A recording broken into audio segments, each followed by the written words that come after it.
तालुक्यातील सर्व नागरिकांना मी एक सांगू इच्छितो, तालुक्यामध्ये पूरजन्य परिस्थिती निर्माण झाली आहे आणि तालुक्यातल्या सर्वच भागात पाऊस प्रचंड मोठ्या प्रमाणात झाला आहे। तर तेव्हा सर्व नागरिकांनी सतर्क राहणं गरजेचं आहे। सगळ्यांनी स्वतःची काळजी घेणं महत्वाचं आहे। स्वतःचा जीव कुठं धोक्यात घालू नये।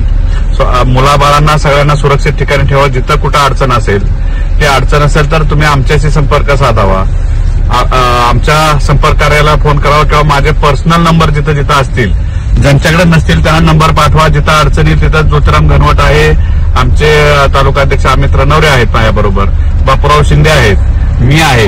तेव्हा आमच्या कुठल्याही मोबाईलला आपण संपर्क केला, दादांच्या करा, अभिभायांच्या करा। जिथं जिथं आपल्या कार्यकर्त्यांना किंवा आपल्या सर्व तालुक्यातल्या सर्वच नागरिकांना जिथं अडचण येते तिथं सगळ्यांनी आमच्याशी संपर्क साधावा आणि जिथं अडचण असेल तिथं मी प्रशासनाला तिथं तातडीनं जाण्याची सूचना सगळ्यांना केलेल्या आहेत आणि प्रशासन सुद्धा सज्ज झालेलं आहे। प्रशासन प्रशासनाच्या पद्धतीनं काम करत आहे।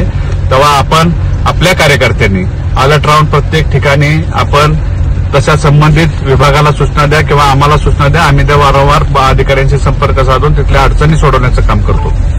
आणि कृपा करून आपण कुठं बाहेर पडू नका। पूर जिथं असेल, ओढ्याला पाणी असेल तिथं मोठ्या गाड्या घालू नका, असा सगळ्यांनाच इशारा द्या। कोण धोक्यात आपला स्वतःचा जीव धोक्यात घालून कुठलंही काम करू नका। सुरक्षित राहून दुसऱ्याला वाचवण्याचं काम आपण करावं, एवढाच मी संदेश या निमित्तानं आपल्या सगळ्यांना देत आहे।